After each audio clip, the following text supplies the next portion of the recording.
Hi everybody, so we're really coming towards the end now of the Sandman and the Turtles, and I really don't want this story to end either because it's such a good one. We left it yesterday that Captain Sergi's rudder was no longer busted as he said. They had fixed it. However, when they tried to get the submarine moving, it was stuck. Then all of a sudden, all of the sailors on the submarine spotted someone stood behind Michael. Who was it? It was the Sandman. And Dadsy and Auntie Ellery couldn't quite believe what they were seeing. We wondered how they were going to get this submarine out before the tide had gone out too much that the submarine was stranded and stuck in the sand. So, did you have any guesses? Let's see if any of you were right. Chapter 4. Well now, said the Sandman, hitching up his seaweed belt over his belly. Isn't this a turn-up? I go off to find myself some fresh bladderwrack for me breakfast, and what do I find when I get back? There's a beach full of people and a great grey cucumber thing lying in the sea, and lots of funny fellas gawping at me like maybe I'm an ogre or something. It's not a cucumber, said Polly, it's a ship. A submarine, I explained. A ship? The Sandman roared with laughter. Do you call that a ship? It's a kind of ship, I said. It can go on the water or under the water, whatever it likes. And it's Russian, Polly went on. And you see that man jumping down into the water? He's the captain. And it's stuck, I said. It's going to need a push. Is that so? Said the Sandman thoughtfully. He'd stopped laughing now and was looking far out to sea as the Russian captain waded towards us. I could feel the shadow as he bent over me and whispered, Are you sure that thing's a ship and not a cucumber? Quite sure, I said.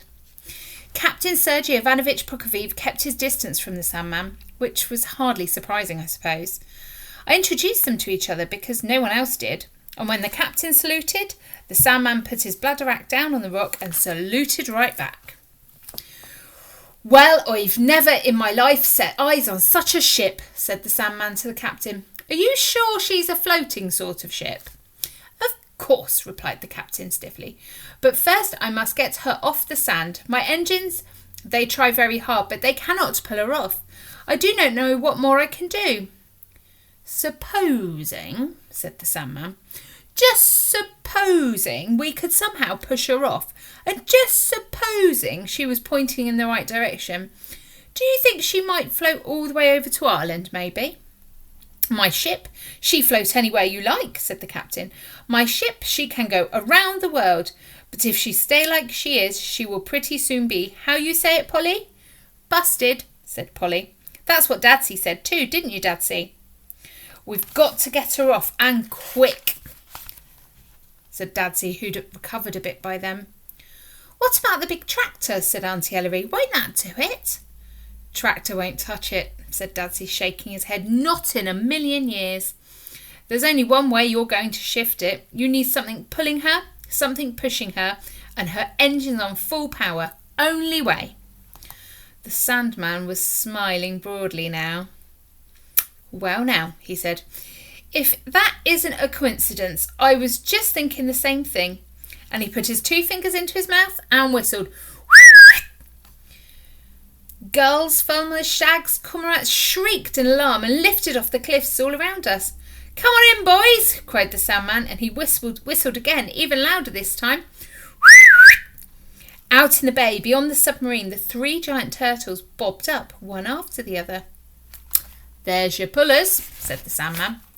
All we need now is 3 good strong ropes. Would you be having such a thing, Captain, down in your cucumber somewhere?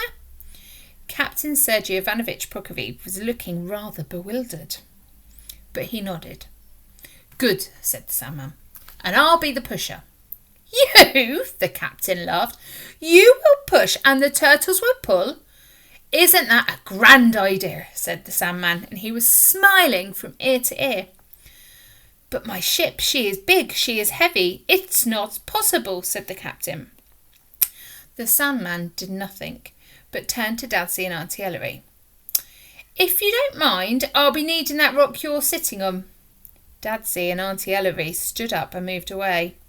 Of course, I haven't had my breakfast yet, said the Sandman, breathing in and out through his teeth and flexing his fingers. But let's see what I can do all the same. And with that, he bent down, slipped his arms under the rock. He lifted it to shoulder height. And then, balancing on the palm of one hand, he tossed it over the submarine and out into the sea beyond, where it landed with a great showering splash. All of us looked at each other for a moment. See, said Polly proudly.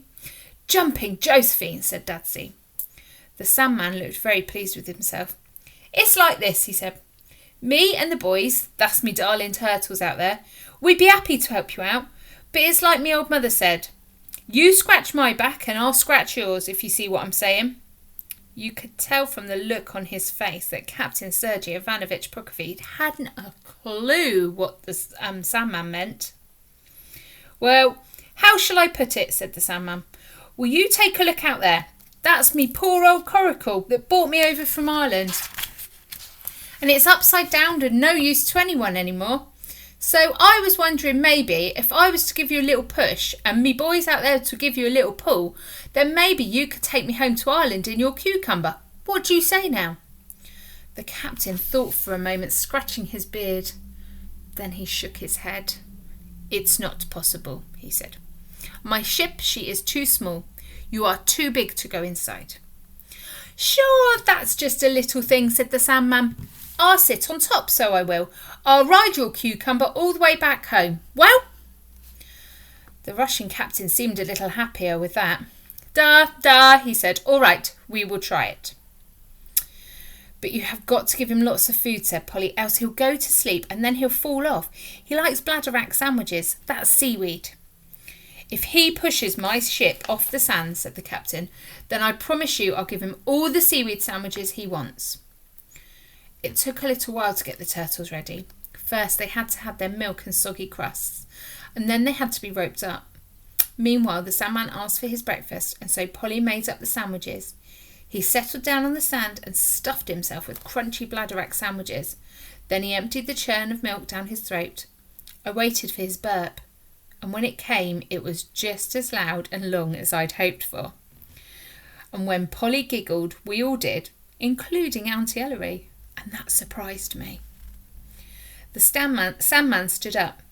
Well, I better be on my way then, he said. And he thanked us all and promised he'd come back and see us sometime. And Polly gave him her tooth that had fallen out that night. For luck, she said. And he scooped her up and kissed her on the cheek. Aren't you the darling girl, he said. And he set her down beside me. He winked at me and said, I'll be seeing you.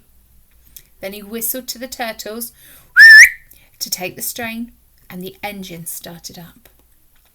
He splashed out through the shallows to the submarine, spat on his hands,